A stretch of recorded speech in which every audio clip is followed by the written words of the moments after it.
नाज़रीन अस्सलाम वालेकुम। सियासत टीवी के खुसूसी प्रोग्राम ख़ास ख़बरें में आपका खैर मकदम है।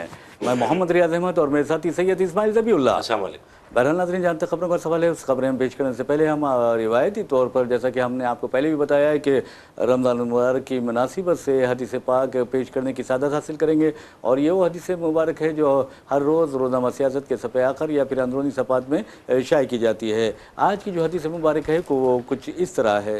हज़रत आयशा सिद्दीक़ा रज़ियल्लाहु ताला अन्हा से रिवायत है, रसूलुल्लाह सल्लल्लाहु अलैहि वसल्लम ने फरमाया, शब क़दर को रमज़ान के आखिरी दहे की ताख़ रातों यानी 21वीं, 23वीं, 25वीं, 27वीं और 29वीं रातों में तलाश करो। तो बहरहाल नाज़रीन, शब क़दर को तलाश करने की प्यारे नबी सल्लल्लाहु अलैहि वसल्लम ने जिस अंदाज़ में आपको हिदायत दी है, और मैं समझता हूँ कि अगर आप ताख़ रातों में इसे तलाश करेंगे तो अल्लाह ताला आपको तमाम बरकतों, रहमतों और फजीलतों से नवाज देंगे और गुनाहों की बख्शिश फरमाएंगे। क्योंकि आप देखेंगे कि आखिरी दहा जो होता है वो निजात का दहा होता है, यानी अशरा जो होता है निजात का अशरा होता है। बहरहाल हम खबरों की तरफ चलते हैं और आप अच्छी तरह जानते हैं कि हिंदुस्तान में फ़िरका परस्ती अपने नुक्ते उरूज पर पहुँच गई है। हर चीज़ को आप देखेंगे मजहबी रंग दिया जा रहा है, और ख़ास तौर पर आप देखेंगे कि वज़ीर-ए-आज़म नरेंद्र मोदी ने पार्लियामेंट को भी नहीं बख्शा, यानी मजहबी तकारीब के ज़रिए। तो कहने का मतलब ये है कि अब खेलों को भी मज़हब से जोड़ा जा रहा है, मज़हब का रंग दिया जा रहा है, उस पर मजहबी रंग चढ़ाया जा रहा है। और इस सिलसिले में आपको बता दूं कि क्रिकेट इसका निशाना बन गई है, यानी फ़िरका परस्ती का। अगर क्रिकेट को भी अगर मजहबी रंग दिया जाएगा तो मैं समझता हूं कि हालात बहुत से बदतर होते जाएंगे। और ख़ास तौर पर आप देखेंगे कि तृणमूल कांग्रेस के जो रुकन पार्लियामेंट है और 1983 वर्ल्ड चैम्पियन, जो हिंदुस्तान ने पहली मरतबा क्रिकेट का वर्ल्ड चैम्पियन बना था हिंदुस्तान कपिल देव की क़यादत में, उस वक्त कि वो उस फातेह टीम के खिलाड़ी थे, मेरी मुराद है कीर्ति आज़ाद की। कीर्ति आज़ाद ने, आपको बता दूं कि बहुत शदीद तनकीद का निशाना बनाया है, ख़ासतौर पर अमित शाह के बेटे और ICC सरबरा जय शाह को, और हिंदुस्तानी क्रिकेट टीम के कैप्टन सूर्या कुमार यादव को, और कोच जो है गौतम गंभीर को। गौतम गंभीर BJP के साबिक़ रुकन पार्लियामेंट है, उनकी जो आप जहनीत है, उनकी सोच फिक्र क्या है, आप अच्छी तरह जानते हैं। तो बहरहाल ये तीनों अहमदाबाद की हनुमान मंदिर पहुँचे और वहाँ पर ट्रॉफी लेकर पहुँचे थे T20 वर्ल्ड कप की। बहुत अच्छी बात है, आपने T20 वर्ल्ड कप जीता, मादर हिंद का नाम रोशन किया है। लेकिन उन्होंने एक्स पर एक पोस्ट किया है, कीर्ति आज़ाद ने बहुत ही सुलझे हुए अंदाज में उन्होंने अच्छी बात की है, और कहा कि ये जो इंडियन क्रिकेट टीम ने, यानी टीम इंडिया ने अपने इत्तेहाद के ज़रिए, अपने गैर मामूली मुजाहरे के ज़रिए जो क्रिकेट ट्रॉफी जीती है, वर्ल्ड चैम्पियन बना है, वो सिर्फ हिंदुस्तानी क्रिकेट टीम का नहीं बल्कि ये मिल्कियत है 140 करोड़ हिंदुस्तानियों की, जिसमें हिंदू भी है, मुसलमान भी है, सिख भी है, ईसाई हैं, मुख्तलिफ मज़हब के मानने वाले हैं। और ये सिर्फ एक मज़हब की नहीं है। उन्होंने सवाल किया कि मोहम्मद सिराज ने इस ट्रॉफ़ी को मस्जिद लेके गया, या संजीव यानी सैमसन ने इसे आप देखेंगे कि यानी गिरजाघर ले गया, या फिर किसी सिख खिलाड़ी से गुरुद्वारा ले गया, ये सोचने वाली बात है। तो अब उन्होंने सवाल किया है कि क्या अब इस ट्रॉफ़ी को कोई मस्जिद ले जाएगा, कोई गुरुद्वारा ले जाएगा, कोई गिरजाघर ले जाएगा, ये सोचने वाली बात है। बहरहाल उन्होंने कहा कि इंतहाई शर्म की बात है कि ट्रॉफ़ी को एक मज़हब का बना दिया गया है। और उन्होंने कहा कि जब हमने 1983 में वर्ल्ड चैम्पियनशिप जीती थी क्रिकेट की, तो आप उन्होंने ये बता दिया कि हमने गैर मामूली तौर पर टीम में एक हिंदू भी थे, मुस्लिम भी थे, सिख भी थे, ईसाई भी थे, यानी तमाम हमारी जो मजहबी बर्थ प्लेस है हिंदुस्तान, उसके लिए हम वहाँ पहुँचे थे। ये हिंदुस्तान ही हमारा मंदिर है, उन्होंने ये बात कही है। बहुत प्यारी बात कही है, और मैं समझता हूँ कि ज़बी साहब ये बहुत गलत बात है कि आप क्रिकेट को भी मजहबी रंग दे रहे हैं, किताबों को मजहबी रंग दे रहे हैं आप, और हर चीज़ ऑफिसेस को मजहबी, दफातर को मजहबी रंग दे रहे हैं। यहाँ तक कि अगर कोई ओहदे का हल्फ लेता है तो उसको भी मजहबी रंग दिया जाता है। ये हिंदुस्तान एक सेक्युलर मुल्क है या फिर क्या है? यकीनन कीर्ति आज़ाद का जो ट्वीट है, कीर्ति आज़ाद का जो स्टेटमेंट है, वो काबिल गौर है। इस पर नोट लेना चाहिए, मरकज़ी हुकूमत को नोट लेना चाहिए, जिससे उम्मीद बिल्कुल कम नहीं है। और खेल का मामला जहाँ तक है, देखिए, एक सितम ज़रीफ़ी ये है कि खेल जय शाह, अमित शाह के बेटे होने के हवाले से वो अब जो है वो BCCI के और ICC के दोनों के चेयरमैन बने हुए हैं। तो हालांकि कभी ज़िंदगी में उन्होंने क्रिकेट नहीं खेली, क्रिकेट से उनका कोई लेना देना कभी नहीं रहा, कभी किसी टीम को उन्होंने लीड नहीं किया, ना उनके इब्तदाई ज़माने में, स्कूल के ज़माने में उनके क्रिकेट का कोई रिकॉर्ड मिलता है, ना कॉलेज के ज़माने में कहीं उनका क्रिकेट का रिकॉर्ड मिलता है। लेकिन वज़ीर दाखिला मुल्क के दूसरे बड़े कद्दावर लीडर के बेटे होने की हैसियत से उन्हें बीसीसीआई और आईसीसी का चेयरमैन बना दिया गया है। आपको बता दें, दुनिया का सबसे दौलतमंद तरीन अगर कुछ बोर्ड है तो वो हिंदुस्तान क्रिकेट बोर्ड है, बीसीसीआई है। जी। और बीसीसीआई में अगर जहाँ पर पैसा होता है वहाँ पर माली तगल्लुकारियों के इम्कानात खफी हो जाते हैं रियाज साहब। तो ये तमाम चीज़ें हैं उस पर हावी कर रहे हैं। तमाम कोताहियों को, अपनी गफलत को, अपनी नाकामियों को छुपाने के लिए मजहबी रंग देने का काम किया जाता है और स्पोर्ट्स में भी वही काम किया जा रहा है। आप देखें प्लेइंग 11 जो होती है, वो प्लेइंग 11 में एक मैच मोहम्मद सिराज को खिलाया गया और उस मैच में मोहम्मद सिराज ने धूम मचा दी। उसके बाद से फिर सिराज को ड्रॉप कर दिया गया। ये तासुर देने की कोशिश की गई, हम तो यही समझेंगे। देखिए, अगर आपके खेल, क्योंकि जिस तरीके से अहमदाबाद की हनुमान मंदिर में ट्रॉफी को ले जाने का काम बीसीसीआई ने किया है, हिंदुस्तानी कप्तान ने किया है, तो ये समझ में आ रहा है कि जो मोहम्मद सिराज को रोका गया वो भी नफरत और मजहबी मुनाफरत की बुनियाद पर रोका गया, हम यही समझेंगे। कल से ईसाई सिख खिलाड़ी भी रुक जाएंगे, यकीनन आने वाले दिनों में सिख और ईसाई खिलाड़ियों को भी रोक दिया जाएगा। ये मैं इसलिए कह रहा हूं क्योंकि कीर्ति आजाद का वो ट्वीट मुझे ये कहने पर मजबूर कर रहा है। आप देखिए, आप सिराज को बेहतरीन परफॉर्मेंस करने के बावजूद भी बाकी के पूरे मैच उसको ड्रॉप किया गया, प्लेइंग 11 में नहीं रखा गया, उसको स्क्वाड में रखा गया सिराज को, मगर प्लेइंग 11 में उन्हें शामिल नहीं किया गया। तो ये तासुब, हम सियासत में तासुब देख रहे थे, जैसा कि आपने हवाले दिए, बहुत सारे हवाले दिए। तालीम के शोबे में हम तासुब देख रहे थे, निसाबी किताबों को जाफरानी रंग देने की कोशिशें की जा रही हैं। तो उस साथ साथ अब क्रिकेट को भी भगवा रंग देने का काम ये करने का जो काबिल मजम्मत है, मजहब से जोड़कर इतने एक बेहतरीन खेल को, आलमी सतह पर मकबूल तरीन खेल को और हिंदुस्तान के स्पिरिट के हिसाब से, हिंदुस्तान के इत्तेहाद के हिसाब से दुनिया भर में हिंदुस्तान का खेल बहुत मकबूल है। आप 83 के वर्ल्ड कप की बात कर रहे थे, आपने इंटरव्यू किया यहीं पर बिठाकर किरमानी साहब का, आपने इसी स्टूडियो में मुस्तफ़ा हसन किरमानी साहब का जो है हमारे रियाज साहब ने इंटरव्यू किया। उन्होंने जो अपने जज्बात बयान किए, हिंदुस्तान से मोहब्बत का जो उन्होंने इजहार किया, वो नाकाबिल फरामोश है, नाकाबिल तस्खीर है, उसका कोई मुकाबला नहीं कर सकता। हम ये वाज़े तौर पर कहेंगे रियाज साहब कि हिंदुस्तान को जितना मुसलमान चाहते हैं, जितनी हुब्बुल वतनी मुसलमानों के अंदर है, उतनी हुब्बुल वतनी किसी दूसरे अपनाए वतन के अंदर नहीं है। रियाज साहब, बिल्कुल आपने सही बात कही। वैसे भी आप देखेंगे कि जहाँ तक खुशवंत सिंह का सवाल है, खुशवंत सिंह तो अब नहीं रहे इस दुनिया में, लेकिन आपको बता दूं कि आलमी सतह पर उन्हें एक बहुत अच्छा राइटर माना जाता था, तस्लीम किया जाता था। उन्होंने वाज़े तौर पर कहा कि हिंदुस्तान की आज़ादी में अगर किसी ने सबसे ज़्यादा कुर्बानियाँ दी हैं तो वो है हिंदुस्तानी मुसलमान। और उन्होंने इस सिलसिले में कहा था कि जाकर दिल्ली का जो गेटवे ऑफ इंडिया है, जाकर आप वहाँ पर देखिए किसके नाम ज़्यादा लिखे हुए हैं। तो बहरहाल नाज़रीन, आपको बता दूँ कि जहाँ तक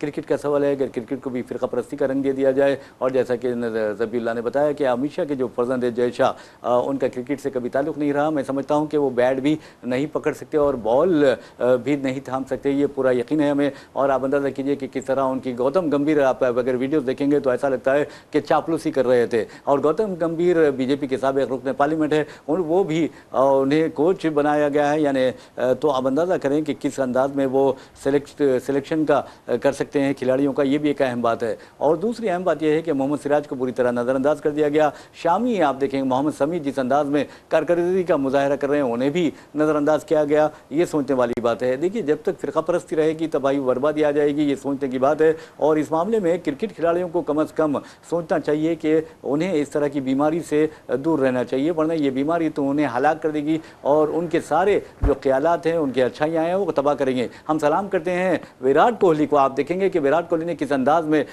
हमेशा जो भी नए खिलाड़ी आते हैं, सिराज ही नहीं बात कर रहा हूँ मैं, जो भी नए खिलाड़ी आते हैं, चाहे वो हिंदू हो या मुस्लिम हो, सबकी हौसला अफजाई करते थे। लेकिन ये बेचारा, मैं समझता हूँ कि अजीब व गरीब अंदाज में कार्रवाई कर रहा है। और यकीन मानिए ये सब कुछ तरबियत का नतीजा होता है। यकीनन देखिए, तासुब, आप देखिए, तासुब के ऐनक पहनकर अगर किसी चीज़ की जिम्मेदारी संभालेंगे तो वहाँ पे आपके साथ ना आपके हाथों से नाइंसाफ़ी होना यकीनी है। आपको सबसे पहले तासुब का चश्मा उतारना पड़ेगा, आपको जमहूरी सोच आपके जहन में सेक्युलरिज्म के साथ आपको काम करना पड़ेगा। आप देखिए, आप यकीनन आपने सही कहा, विराट की जहाँ तक बात है, ईशान किशन, संजू सैमसन, ये जो नाम आज आप सुन रहे हैं, इनको बहुत ही साथ सपोर्ट करने वाली शख्सियत का नाम विराट कोहली। ना सिर्फ विराट कोहली बल्कि रोहित शर्मा को भी अगर हम देखें तो यकीनन वह भी बहुत ही अच्छे पूरे खिलाड़ियों को लेकर चलने वाले बेहतरीन कप्तान की हैसियत से उन्होंने काम किया है। हम माजी में अगर जाए तो सचिन तेंदुलकर को देखें आप, सचिन तेंदुलकर ने भी बहुत सारे, मुनाफ पटेल है और वसीम जाफर है, इन लोगों को बहुत सारे मौके फराहम किए बराह रास्त। ये मुस्लिम खिलाड़ियों ने, मुनाफ पटेल की बात हो या वसीम जाफर की बात हो, कपिल देव ने कितने लोगों को उन्होंने बात की, उन्होंने कहा कि सचिन तेंदुलकर हमारे तमाम चीजों का ख्याल रखते थे, पैसे फराहम करते थे, मेंटर पैसे फराहम करने की बात करते थे। ये स्पोर्ट्समैन स्पिरिट होती है। अगर आप नफरत की बुनियाद पर अगर खेल को आगे बढ़ाएंगे तो यकीनन आने वाले दिनों में हिंदुस्तानी खेल का भी सूरत से खदोखाल जो है वो पाकिस्तानी क्रिकेट के वैसा हो जाएगा, तबाह हो जाएगा। मुनाफरत, नफरत की बुनियाद पर, मजहब की बुनियाद पर, इलाके की बुनियाद पर यकीनन। अब देखिए, पाकिस्तानी क्रिकेट टीम को अगर आप देखेंगे तो किस कदर बदबख्ती की बात है, किस कदर बदकिस्मती की बात है उन लोगों के लिए कि वो लोग जो है वो एक मुल्क के हैसियत से नहीं खेलते, एक मुल्क के क्रिकेट टीम की हैसियत से नहीं खेलते, बल्कि कोई सूबे सरहद, सूबे खैबर पख्तूनख्वा का दिखाई देता है, तो कोई कराची का, कोई आप देखिए सूबे सिंध का, तो कोई फिर पंजाब का, कोई लाहौर से दिखाई देता है। तो ये कहने का मतलब ये बलूचिस्तान का कोई दिखाई देता है, यानी ये इलाकों में बढ़ जाते हैं। याद रखिए, अगर कोई क्रिकेट टीम इलाकों में बढ़ जाएगी तो उसका हशर पाकिस्तान की तरह होगा, पाकिस्तानी क्रिकेट टीम की तरह होगा। और आप अंदाजा कीजिए कि ये तो अब ऐसा लग रहा है कि हमारा मुल्क हिंदू पाकिस्तान बनता जा रहा है। ये नहीं होना चाहिए। शिद्दत पसंदी जो है, अरे क्या है भैया, पाकिस्तान में शिद्दत पसंदी ने पाकिस्तान को तबाह कर दिया। जी हाँ, हिंदुस्तान में भी शिद्दत पसंदी हिंदुस्तान को तबाही के दहाने पर लेके जाएगी। आप देखिए, अगर बांग्लादेश को देखें, बांग्लादेश में भी शिद्दत पसंदी जब उरूज पकड़ रही थी, वहां पर तबाही आ गई। ऐसी तबाही आई कि आखिर में जनजी को सड़कों पर उतरना पड़ा। अजी आज यह हाल हो गया बेचारों का कि अब पेट्रोल और डीजल की किल्लत का सामना नहीं कर पा रहे हैं और महंगाई का सामना नहीं कर पा रहे हैं, जिसके नतीजे में तालीमी इदारों को बंद कर दिया गया है। यह सब जनजी, आप देखिए, आप यहाँ पर शिद्दत पसंदी जहां जहां पर भी है वहां पर तबाही कैसा ही देखिए आप। अगर पाकिस्तान की बात करें, बांग्लादेश की बात करें, नेपाल को देखिए आप, वहां पे भी हिंदू राष्ट्र, हिंदू कानून वगैरह बनाने की बात की जा रही थी, वहां पर भी जनजी सड़कों पे उतरे। इवन श्रीलंका, तालीमी याफ्ता लोग सड़कों पर उतरे, तालीमी याफ्ता से लोग सड़कों पे उतरकर वहां पर जो इनकलाब बर्पा किया और जनजी ने पूरे माहौल को बदल दिया। आप देखिए, राष्ट्र को, अगर मुल्क को मजहब की बुनियाद पर चलाने की अगर आप कोशिश करेंगे, श्रीलंका में भी यही हो रहे थे हालात, श्रीलंका में भी हालात खराब हो रहे थे। वहां पर भी वो बुद्धिज्म को फरोग देकर मुसलमानों के साथ मतलब बदसलूकी की जा रही थी, मारपीट की जा रही थी, ईसाइयों के साथ भी की जा रही थी, सिन्हालियों के साथ की जा रही थी। यकीनन। तो फिर वहां पर हालात आए, वहां पर भी आप तबाही आई। तो जहां जहां पर भी शिद्दत पसंदी अख्तियार करेगी वहां पर तबाही उनका मुकद्दर बन जाएगी। नाज़रीन, जहां तक मजहबी जुनून पसंदी का सवाल है, याद रखिए मजहब को एतदाल पसंद होना चाहिए किसी को भी, क्योंकि प्यारे नबी सल्लल्लाहु अलैहि वसल्लम का इरशाद मुबारक है, यू शुड बी मॉडरेट, आपको मियाना रवि अख्तियार करना चाहिए। आप सल्लल्लाहु अलैहि वसल्लम ने फरमाया, अगर कोई मियाना रवि अख्तियार नहीं करता है तो तबाही उसका मुकद्दर बन जाती है। पाकिस्तान मजहबी जुनून की आग में जल रहा है और आप देखेंगे कि वो बीमारी हिंदुस्तान में भी दाखिल हो गई है। और आपने देखा कि किस तरह श्रीलंका तबाह व बर्बाद होकर रह गया, आज उसकी आलमी सतह पर क्या इमेज है आप अंदाजा कर सकते हैं। नेपाल में किस तरह इनकलाब बर्पा हुआ है, वो भी मजहबी जुनून पसंदी का नतीजा था। फिर आप देखेंगे कि बांग्लादेश का क्या हुआ है और हिंदुस्तान में क्या हो रहा है, आप ये अच्छी तरह जानते हैं। यहाँ पर तो आप अंदाजा कीजिए कि किस अंदाज में दलितों को निशाना बनाया जा रहा है, खवातीन को निशाना बनाया जा रहा है, अक़लियतों को निशाना बनाया जा रहा है। अब तो क्रिकेट जैसे पाक साफ खेल को भी इन्होंने मजहबी रंग दे दिया है, हनुमान मंदिर तक पहुंचा दिया है। अब देखना है कि ये ट्रॉफी लेकर क्या जामे मस्जिद दिल्ली पहुंचते हैं या ट्रॉफी लेकर के किसी गिरजाघर पहुंचते हैं या बड़े किसी गुरुद्वारा पहुंचते हैं, ये सोचने वाली बात है। याद रखिए, खेल को खेल रहना चाहिए। खेल को अगर आप पॉलिटिक्स में या पॉलिटिसाइज कर देंगे, कम्युनलाइज कर देंगे तो बहुत ही मुश्किल होगा। तो बहरहाल नाज़रीन, आपको एक और खबर की जानिब हम लिए चलते हैं, क्रिकेट पर भी आएंगे वापस, बहुत अहम खबर हमारे पास है, लेकिन एक और खबर की जानिब हम आपको लिए चलते हैं। उस खबर का ताल्लुक हैदराबाद से है। हैदराबाद फरखंद बुनियाद आपको बता दूं कि पंडित जवाहरलाल नेहरू ने उसे मिनी इंडिया कहा था, और हकीकत में ये मिनी इंडिया है, छोटा हिंदुस्तान है, जो अपने दामन में हिंदुस्तानियों को, तमाम हिंदुस्तानियों को, चाहे शुमाल के हो या जनूब के हो, मगरिब के हो या मशरिक के हो, तमाम को अपने दामन में लिपे सिमटे हुए हैं।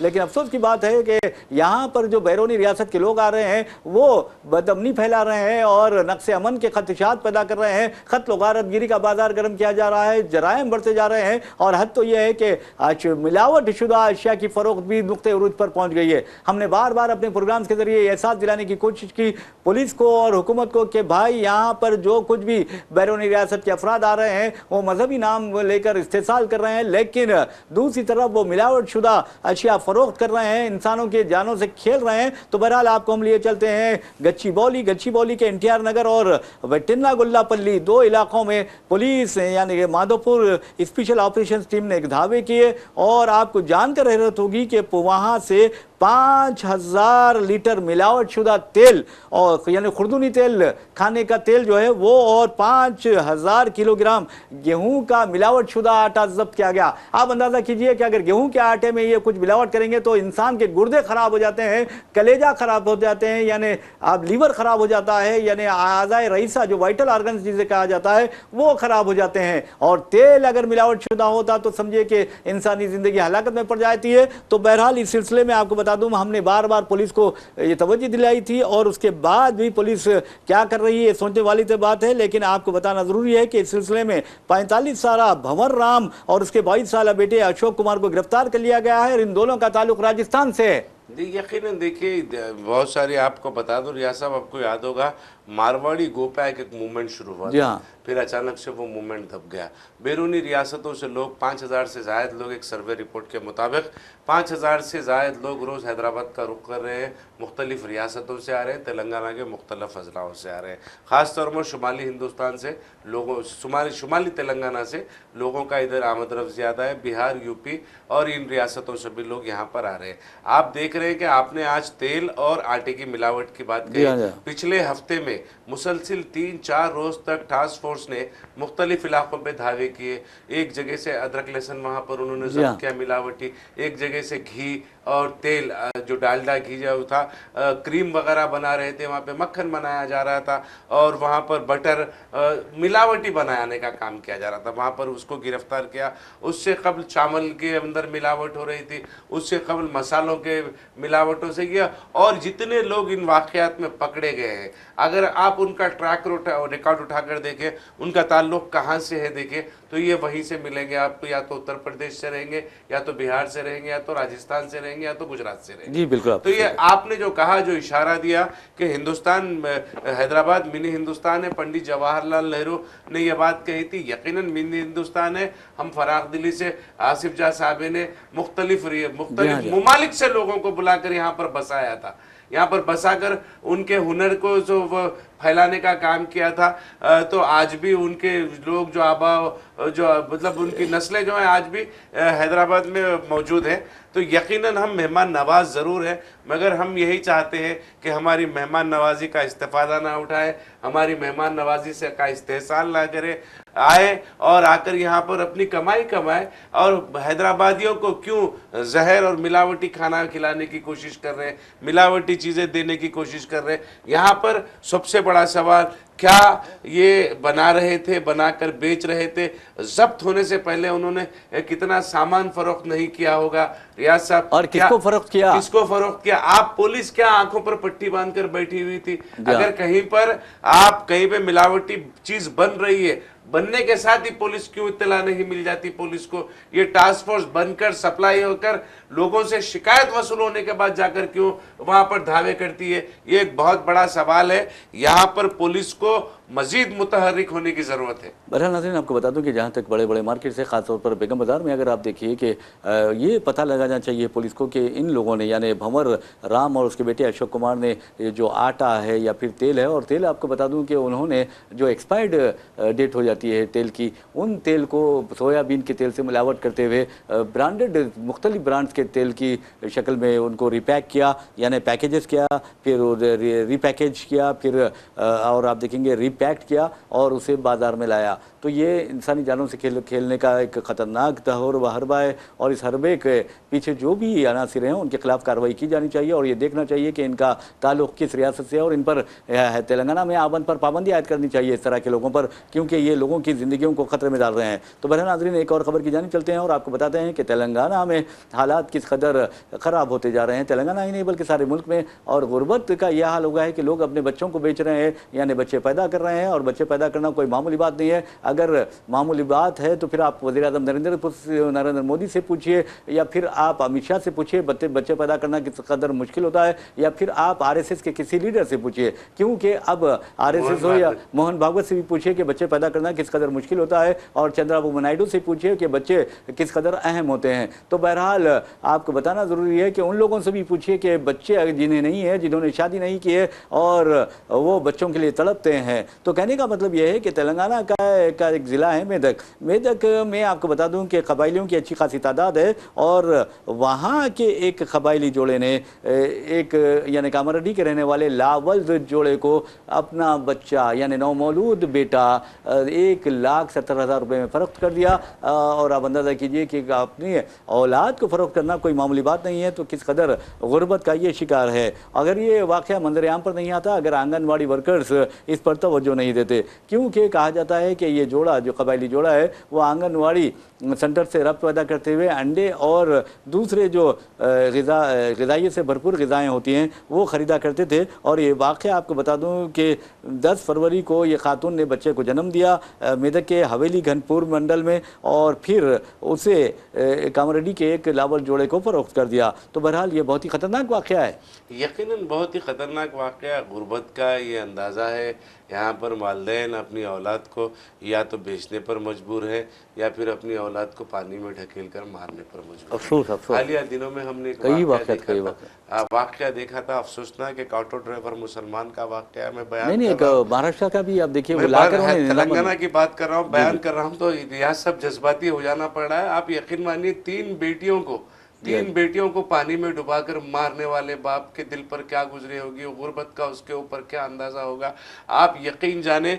देखिए, इस खर्च के बोझ में तला हुआ तो दबा हुआ बाप जो है, एक वालिद अपनी 3 मासूम बेटियों को आप मतलब पानी में ढकेल कर मार रहा है, तो क्या हालात होगी, क्या जिंदगी होगी। तो गुर्बत का मामला इस कदर नहीं, उसके लिए देखिए आप पड़ोसी जिम्मेदार है, उसके लिए मिल्लत के जिम्मेदार है, उसके लिए उसके खानदान वाले जिम्मेदार है। अरे भाई, आपके पास अल्लाह के फजल करम से ज़कात का इस कदर अच्छा निज़ाम है, क्या उस निज़ाम के जरिए उस खानदान की मदद नहीं की जा सकती थी? मदद की जा सकती थी, यकीनन तमाम हालात सुधार सकते थे। क़यादत जो दावेदार होती है, क़यादत सारे हिंदुस्तान के मुसलमानों की क़यादत की दावेदारी करती है। हशर के मैदान में वो 3 मासूम बच्चियां वो क़यादत का दामन पकड़ लेंगे। अरे उलमा कहाँ है भाई हमारे? उलमा कहाँ है? उलमा देखिए, अगर कोई मुसलमान, जैसा कि रियाज साहब ने कहा, आपकी ज़कात का सबसे बड़ा हकदार जो होता है आपका पड़ोसी होता है। अगर आपके पास पड़ोसी, आप नामो नमूद के लिए ले जाकर तस्वीरें खिंचाकर अगर साड़ियाँ बांट रहे, चावल बांट रहे, उसके बजाय आपके पड़ोस में किसी कोई मुसलमान आपका गरीब भूखा है, मर रहा है वो, तो फिर आपकी ज़कात, आपका सदका, आपकी खैरात बारगाह रब्बुल इज्जत में कबूल नहीं होगी। आपकी इबादत कबूल नहीं होगी, इबादत आपकी कबूल नहीं होगी। यकीनन तो ज़रूरी है कि जिस तरीके के हालात आज एक SC ST की बात कर रहे हैं, हालांकि मुसलमानों के पास एक बेहतरीन निज़ाम है ज़कात का, बेहतरीन निज़ाम परवरदिगार आलम ने दिया है, इसी वजह से दिया है। तो उसका इस्तेफादा उठाते हुए क्या उस गरीब की मदद नहीं की जा सकती थी, जिस 50 खर्च के 5 लाख रुपए के खर्च के बोझ में दबने की वजह से अपने 3 मासूम बच्चों को पानी में ढकेल कर उसने मार दिया। तो यकीनन बड़ा ही अफसोसनाक वाकया, दिल दहला देने वाला वाकया। यहाँ दुनिया भी खराब हो गई, आखिरत भी खराब यकीनन। लेकिन मैं ये कहूंगा कि वो बाप जज्बाती होकर उसने काम किया, उसने गलत हरकत की। देखिए, मुजाहिद वही होता है जो हालात का मुकाबला करता है, मुजाहिद वही होता है जो हर मौके पर अपनी नफ्स को मारते हुए अपनी औलाद, अपनी जिम्मेदारियों को निभाने की कोशिश करता है। जिम्मेदारियों से भागने वाला कभी मुजाहिद नहीं बन सकता, जिम्मेदारियों को नज़रअंदाज करने वाला कभी मुजाहिद नहीं बन सकता। यकीनन वो जो वाक़या पेश आया है अफसोसनाक है, मगर वालिद की हरकत निहायत अफसोसनाक है। लेकिन देखिए, वालिद की तो हरकत आपने कहा है बेशक अफसोसनाक है, लेकिन जो उसके ख़ानदान वालों की हरकत है वो बहुत अफसोसनाक है। ख़ानदान वाले मदद करना चाहिए था। था। ख़ानदान वालों के साथ साथ जो पड़ोसी हैं उनको चाहिए था कि वो मदद करें, और जो अगर पड़ोसी भी छोड़ दें कि अगर जो मुसलमानों की ये जिम्मेदारी बनती है, यकीन मानिए इस तरह के वाक़यात पर अज़ाब आ जाते हैं, अज़ाब। क्योंकि उलमा कहाँ पर है, हमारे सियासी कायदीन कहाँ पर है, हमारे मिल्लत के हमदर्दान कहाँ पर, ये देखना चाहिए कि आखिर क्या हो रहा है। तो बहरहाल नाज़रीन, मुस्लिम माशरे में ये बहुत हालात ख़राब है और इस सिलसिले में बहुत ही सोच समझ कर कार्रवाई करनी चाहिए। 5-5 लाख रुपए की इफ्तार की दावतें कर रहे हैं आप, जी जी, और 5 लाख रुपए का खर्च एक मुसलमान का माफ आप नहीं अदा कर सकते। अफसोस की बात है, ये कितनी बड़ी बात है। 5-5 लाख रुपए की इफ्तार की दावतें की जा रही है, 5-5 लाख रुपए उड़ाए जा रहे हैं इफ्तार की दावतों में, और एक मुसलमान भाई 5 लाख के खर्च की वजह से अपने मासूम 3 बच्चों को पानी में डुबाकर मार देता है, और आप रोजा इफ्तार कर रहे हैं। वाह, क्या रोज़ा है, क्या इफ्तार है, क्या इबादत है, क्या अस्कार है। आप अंदाज़ा कीजिए, ये मुंह पर फेंक दी जाएंगी ये इबादतें, ये मुंह पर फेंक दी जाएंगी ये नमाजें, ये मुंह पर फेंक दी जाएंगी। अब मैं समझता हूँ कि ये ज़कात, ये सब कुछ, क्योंकि आप एक मुस्लिम भाई आपका यानी कर्ज में डूबा हुआ था, अपने बच्चों को कत्ल कर रहा था, आप उसकी मदद नहीं कर सके। तो बहरहाल नाज़रीन, आपको बता दूँ कि ये बहुत ही शर्म की बात है। हमारे सर शर्म से झुक जाने चाहिए कि इस तरह के वाक़यात हमारे माशरे में हो रहे हैं, जबकि हमारे पास सिस्टम है ज़कात का, हमारे पास सिस्टम है खैरात का, हमारे पास सिस्टम है हमदर्दी का, इसार का, खुलूस का। हद तो यह है कि अगर आपके घर में अगर सालन बनता है और उस सालन की खुशबू यानी महल्ले में फैलती है और आप वो सालन थोड़ा बनाते हैं तो उसमें पानी मिलाकर आप अपने महल्ले के जो गरीब पड़ोस हैं उनको देंगे, ये सबसे अहम बात है। और आप अंदाजा कीजिए कि आज ज़कात की अगर बात करते हैं तो ज़कात का जो पहला मुस्तहिक होता है वो आपका अपना रिश्तेदार होता है, उसके बाद पड़ोसी होता है। लेकिन हम ना रिश्तेदारों को देखते हैं, ना पड़ोसी को देखते हैं, अपने आप को देखते हैं, अपनी औलाद को देखते हैं। और मैं समझता हूँ, ये गारंटी से कह सकता हूँ, ये पूरा चैलेंज से कह सकता हूँ कि हैदराबाद में जितने लोग यानी साहिब इस्तिताअत है, ज़कात देने के काबिल है, वो पूरी ज़कात अदा नहीं करते। और यकीनन देखिए, मैं यही कह रहा हूँ, दोबारा यही बात कहूँगा क्योंकि इशारा मिल गया है, हमें अपनी बात को इख्तिताम पजीर करना है।